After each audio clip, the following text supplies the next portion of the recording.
Well, just to wrap up the last game, I would say after watching the film, I would just say it's kind of a classical rivalry game, like a lot of games that we've had with LSU. I think that at times we didn't execute as well as we'd like, and we certainly have a lot of things that we can clean up and work on fundamentally, technique-wise, playing on the line of scrimmage, lots of different things. But I think the players showed a lot of persistence, determination, discipline to be able to stay in the game in a tough, hard-fought game and come out on top and win the game.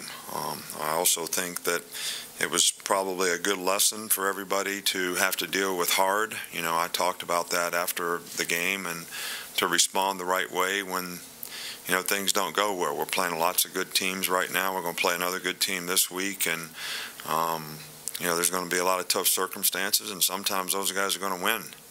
And you got to be able to respond and play the next play. So that's something that we learned some lessons about, I think, too, you know, in this game. You know, you got the players of the week, but especially nice to have a guy recognize Ronnie Harrison as the SEC Defensive Player of the Week, and J.K. Scott in terms of special teams, also a national Ray Guy, you know, recognition for what he did in the game. We talked about that after the game. To average 51 yards a punt and have 6 or 7 of them inside the 20 is pretty significant in controlling vertical field position, and that was really important in the game. I think that it's going to be really, really important for us to be able to, we got some guys nicked up a little bit, create some opportunities for some other people.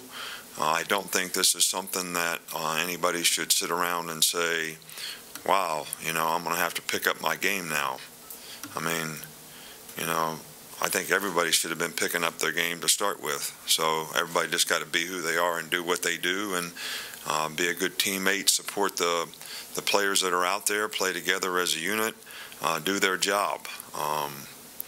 You know, we just, that's the way we need to go about it. I think Mississippi State is really a good team. They had a great year. They won 7 games this year. You know, Dan has done a really good job there in the years that he's been there. He's a great offensive coach, always presents lots of issues and problems for the defense to adjust to. Nick Fitzgerald has done a really, really good job at quarterback, kind of a, you know, very good passer, but great runner, big physical, strong guy that they use him both ways. They've been very consistent in their run pass and the mix of what they do and how they do it. Their defense has shown tremendous improvement. You know, Todd Grantham is a new defensive coordinator there, and they've really done well this year. They're one of the top-ranked defensive teams in the country. They're really solid on special teams. They're highly ranked in almost every category in the SEC in special teams, and their specialists have done a really good job for them, kicker and punter. So this is all around a really good team and a really challenging place to play, and our players need to be ready to respond to it the right way. I'm sure you all know, as I said after the game, you know, Sean Dion had a successful surgery, and this is something that he'll be able to respond to in a few months, and hopefully be able to come back and have an opportunity to do some things to extend his career. Mac had a foot injury that will probably put him out 4 to 6 weeks, something like that. You know, we'll just have to play it by ear and see how fast it heals. So we got some other guys that are nicked up that may not practice today, but we think they'll be ready to go tomorrow and be able to do enough to be ready to play in the game. Starting back with Cecil. Coach, first, just to follow it specifically on Minka, is he in that come back in a day or two category? Or yeah, he's not going to practice today, but we think he'll be able to do some work tomorrow. And then on Nick Fitzgerald, how much pressure does his ability to run and throw put on linebackers and obviously the entire defense, but on guys being able to recognize? Well, they have a lot of quarterback runs, so basically you're playing against a Wildcat every snap. But because it's a quarterback and he has great ability to throw, that's something that you have to take into consideration and make sure that you can defend, their passing game as well. And then when they do pass, his ability to scramble and run also creates problems for the defense. So any of these guys that are athletic enough to make plays with their feet, can execute quarterback runs and do it with a level of toughness that is equal to a running back, and then they're good pocket passers and have a presence to go out there and make plays in the passing game. I think those kinds of guys create lots of problems for everybody on defense, not just the linebackers. Back over here with Charlie, right? With the injuries to the inside linebackers, do you see a guy like Dylan Moses maybe stepping into a bigger role? And what did you think of the game that he had on Saturday? Well, Dylan didn't play a lot of linebacker in the game. He played some outside backer and rushed. But, yes, he will have to step up. He will get an opportunity to do that. We still have two guys, Keith Holcomb and Rashawn Evans, that have played a significant amount of football around here that have experience. But, Dylan's made a lot of progress throughout the season. I think he's had a lot better understanding of what to do and how to do it. And he would be the next guy up for us to get ready to play at that position. And we'll have to bring some younger guys in to provide some depth. And we have moved some guys from inside backer to outside backer. We'll probably move at least one of those guys back inside to give us the numbers that we need to have enough depth to get through the game. Back here in the middle, Michael. We saw an LSU player try to hurdle a guy on a play last week. Is that something, do you have a preference on how an offensive player handles that situation when faced that kind of decision? Well, it's not something that I particularly admire personally, but I guess if a guy jumps over somebody and the guy misses the tackle and he keeps on running, it's like everything else we do. When it works, it's good. When it doesn't, it's not good. I do think that a guy puts himself at significant risk of injury when he's airborne like that, with several guys being able to make contact with him. So there's no rule against it, but and I think maybe it's a style of player too, that maybe in some players' case it enhances their ability to be a good player by being able to do that. And there's certainly good enough athletes out there that there are guys that can do it. So I'm not being critical of people that do it. I just say it's not my preferred style. Back on the right with Ben. We asked about J.K. Scott after the game. When you combine what he's done this season with the offense having the fewest turnovers in the nation, how difficult is it for teams to drive 70, 80 yards pretty much every time they get the ball against your defense? Well, I don't know if it's pretty much every time, but I think turnover ratio is really important to being successful, and ours is pretty good right now, and that's something that's going to be critical down the road here, that we can continue to get turnovers and continue to take care of the football. I think special teams is something that the number one goal is to control vertical field position. So if you combine those two things, I think it does create some advantages in terms of the kind of field position that we get. But I think the most significant effect it had was probably in the last game relative to the results, and where LSU got a lot of drive starts was a real advantage for us defensively. In the back, though, we saw Bo probably get a little more playing time last week. I'm just wondering how unselfish, because you've got a number of guys back there, how unselfish do those guys need to be in the backfield, and have they been? Well, they've been really good all season long. I think each guy has focused on when they play to play well, which I think is the most important thing for them. And we want all those guys to have a role and be able to contribute in a way. We didn't have the ball as much in the last game because we didn't sustain drives. We had 6 times, I think, where we were 3 and out, which has been not the case in most games. So we had a few more opportunities probably for the running backs to be able to play. But we would like to play as many guys as possible and have all those guys contribute. And those guys have been really, really good about supporting each other and doing what they need to do to help the team.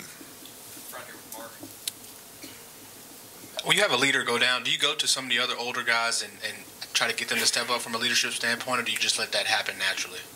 Well, I don't think that you can really, just like, I could go to the offense today and say we need to score more points now because we got two guys hurt on defense. But in my mind, the offense should have been trying to score every time they got the ball. So what should be different about that? I mean, if I found out that they weren't trying to score when they were out there, I'd be really mad about that. If we had a guy that had leadership quality and it could affect other people on the team and he's not doing it, I would be really, really upset about that. So I'm not sure you can just go say, okay, it's your turn. Leaders are leaders. They impact people. They affect other people. I think it's really important that everybody on the team takes, sort of responsibility for when things get hard. Everybody needs to support each other and everybody needs to be a good teammate. And some people can impact that more than others. But if we have anybody on our team that has leadership qualities and impact anybody, we would already be encouraging them to do that. And so I don't think that situation changes anything. I don't think you replace it just because it's not there. I think we have leadership on the team, and I think those guys will do a good job for us. Up front with Dwayne. Coach, Sean Dion, obviously, what things did he bring to this defense that will be missed up? Well, Sean Dion has a tremendous amount of experience. He's a great competitor. He's tough. Probably one of the smarter players that we've had around here in my time being here in terms of being able to make adjustments, being able to make calls, helping other players play better because of his ability to do those types of things. He is a good leader.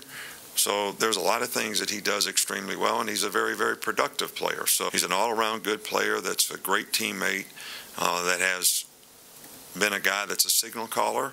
So by the things that he does out there, he really allows other players to be able to play with more confidence because of his knowledge and experience. And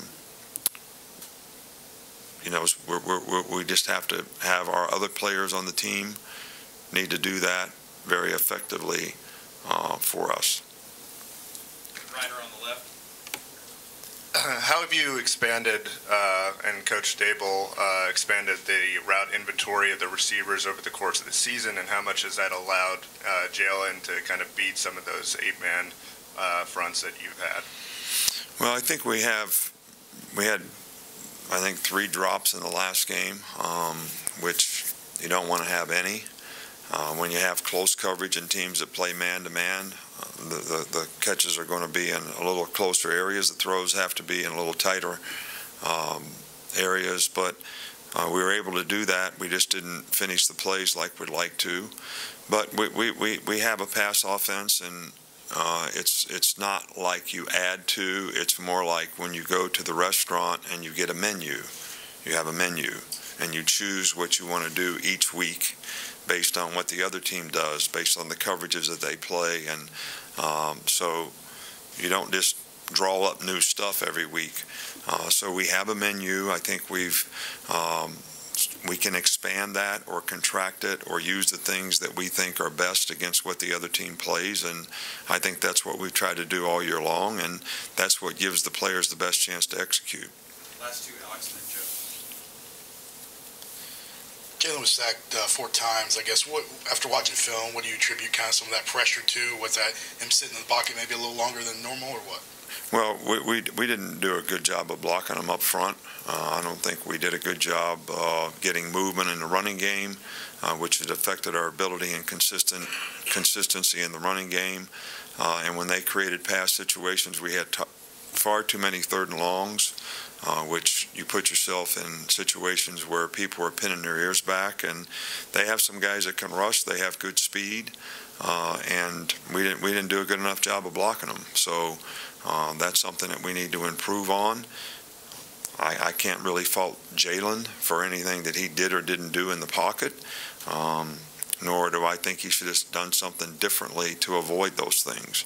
I think basically he has to have the time to operate. We had a couple occasions where we had guys really open, and we got sacked very quickly, where we didn't even have a chance to let the play develop. So those are some of the areas that I think we need to definitely improve on. Last one in the back.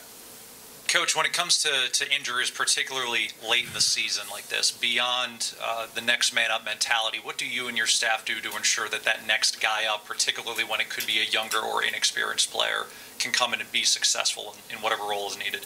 Well, we just try to coach them and do the best job with them that we can. We try to give them as many repetitions in practice as we possibly can and do the best job to prepare that player to be able to go out there and have confidence when he gets on the field, so he's not thinking and he can go play fast and have the confidence that he can go out there and do his job well. And I think that's a challenge with any young player or any new player that you give an opportunity to. That's what you'd like for them to be in a position to do when the game comes, and that's certainly what we'll try to do with the guys that we have coming up here at the linebacker spot. All right, thank you.